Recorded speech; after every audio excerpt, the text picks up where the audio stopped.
যুক্তরাষ্ট্রের মিনিয়াপলিস শহরে ফেডারেল অভিবাসন কর্মকর্তাদের অভিযানের সময় গুলিতে আরও একজন নিহত হয়েছেন বলে খবর পাওয়া গেছে। শনিবার সকালে customs and border protection CBP এর সঙ্গে সংশ্লিষ্ট ফেডারেল এজেন্টদের জড়িত থাকার একটি ঘটনায় এই প্রাণহানি ঘটেছে বলে জানিয়েছেন মার্কিন সংবাদ মাধ্যম সিবিএস নিউজ। ঘটনাটি জানার পর মিনেসোটার গভর্নর টিম ওয়ালজো হোয়াইট হাউসের সঙ্গে কথা বলেছেন।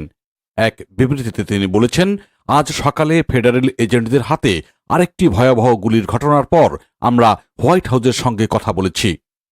মিনেসোটা আর সহ্য করতে পারছে না।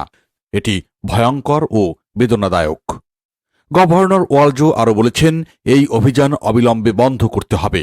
সহিংস ও অপ্রশিক্ষিত হাজার হাজার ফেডারেল কর্মকর্তাকে মিনেসোটা থেকে প্রত্যাহার করতে হবে এখনই।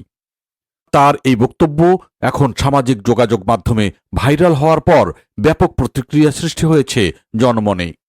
মিনিয়াপলিস শহর কর্তৃপক্ষ জানিয়েছে, দক্ষিণ মিনিয়াপলিসের নিকোলেট অ্যাভিনিউ এবং ২৭তম স্ট্রিট এলাকায় এই গুলির ঘটনা ঘটে। নিহত ব্যক্তি একজন পুরুষ বলে নিশ্চিত করা হয়েছে। ঘটনার পরপরই ওই এলাকায় ফেডারেল এজেন্ট ও বিক্ষোভকারীদের মধ্যে ছড়িয়ে পড়েছে তুমুল উত্তেজনা।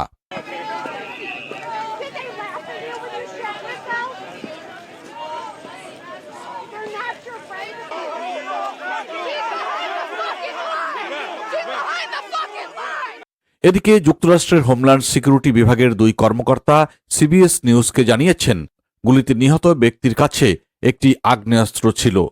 তবে কী পরিস্থিতিতে গুলি ছোড়া হয়েছে এবং আত্মরক্ষার দাবি কতটা যৌক্তিক তা নিয়ে বিস্তারিত তদন্ত চলছে বলে জানানো হয়েছে।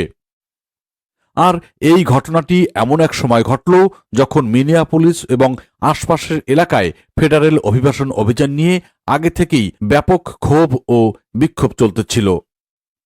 সাম্প্রতিক সপ্তাহগুলোতে একাধিক অভিযানে প্রাণহানি ও বল প্রয়োগের অভিযোগ সামনে আসায় স্থানীয় প্রশাসন ও ফেডারেল সরকারের মধ্যে টানাপোড়েন আরও স্পষ্ট হয়ে উঠেছে।